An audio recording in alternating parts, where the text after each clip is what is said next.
Wakefield Trinity taking strides in the women and girls game with this under-16s taster session this evening? Yeah, it's great to see so many girls come down, along with our ladies team who's jumped in to help make them feel more comfortable and enjoy themselves. But a lot of work what we've been doing at schools over the last few months is coming to fruition tonight, and seeing some new girls down here who hopefully is going to form the new team in the future. Yeah. I thought it went really well, to be honest. There's some really good skills on show. A lot of people turned up, and it's obviously holiday season as well, so there's still more to come. But really good interest and really good skills, so it went really well. Really good, especially some of the ball handling skills when it got tight and nice quick hands. Really good. No, hardly anybody would let him ball at the chest. So yeah, really impressed actually. And there's some good footwork as well once we started putting some opposition in, running opposite way. Some good footwork. So no, some really good talented young players there. And the women and girls game growing in the city, 12s and 14s starting up everywhere, and now this under-16s for a pathway. Yeah, well that's what it's all about. We held a meeting with all those city clubs about 4 or 5 months ago and said that we'd try and support any of them who wanted to set up the girls teams at 12s, 14s and maybe 16s. Normanton Knights instantly got one set up within 24 hours, which were an absolutely amazing effort from them. They've got 12s and 14s now flourishing and playing regular fixtures. Stanley Rangers also, they've started up their own 12s girls team, and that's developing, and hopefully that's going to be running fixtures shortly as well. Eastmoor, we're going to help them put a 12s and a 14s girls team together, along with Charleston Rovers, who will be putting a 12s team together for them. So yeah, the future's bright for girls rugby league in Wakefield, and the rate of growth is quite rapid, and I think it's going to get even bigger. And then to top it off, we've got 16s girls which started up tonight, so it's great. Yeah, no, it's great for the girls' game and the women's game in the future. You know, this is where, you know, we should have been years and years ago. That's why the Australians and the New Zealanders are a step ahead of us, because they've had that foundation, the young girls setting. So hopefully this does bode well for the future for World Cups, that, you know, some of these players behind us now might well be featuring in. And you do coaching in your profession. You're going to bring some guidance to them in the coming season? Yeah, I think we're going to jump on board a little bit and help out where I can. Obviously still playing, so there's those commitments. But yeah, jump on board where I can and help out where I can. And they're our future, so we need to make sure that we've got a good, stable future. Oh, and the women's games profile's raised in the last couple of years with a lot of media attention, and that'll spur on the girls as well.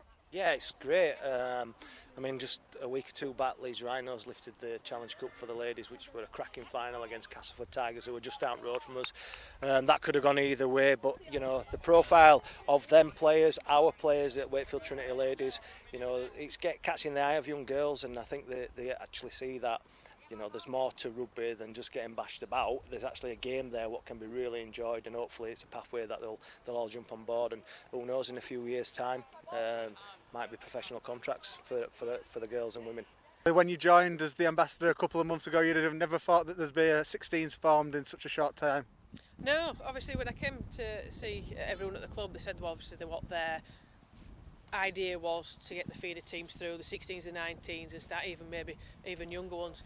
So the plan was that I saw in the vision for the future is what made me want to join, because they've got a plan. You know, they want to develop the game, bring the girls in, and with the Super League team getting involved, I think it's great for the game, and it gives something for these young girls to, you know, try and push through for open age side. And there are some of the girls, some good skills on show. They could push through into the open age. Yeah, definitely. I think a couple of them, they're definitely pushing onto open age, and possibly even, you know, pushing for shirts already, to be fair. So yeah, we need to build that now so that we've got that in place ready for when our older players retire, etc. Yeah, that's the thing. With an open age team, you've got to have some sort of feeder teams coming through. So this under 16 team that they're setting up with the under 19s is a great way of feeding players and keeping hold of the ones that once they've turned 16 and can't really play under 16 anymore, can push to open age, or they can go to under 19s. It's giving, and hopefully we'll be retaining more girls playing rugby that way. We've got a couple of girls now who are eligible 16s, but only for another month. They're actually going to be signing on for the ladies team, which is great. Very young, very athletic, very eager, with bags of potential. So, and the pathway from our 16s will be to our open age ladies team, should they choose to go that direction. So I'm pretty pleased that we've got everything now for girls, all the way from primary rugby league to under 12s girls through to open age rugby as well. So we're doing a pretty good job at Wakey. And the profile of the women's game, the last couple of years, it's just gone from growth to growth.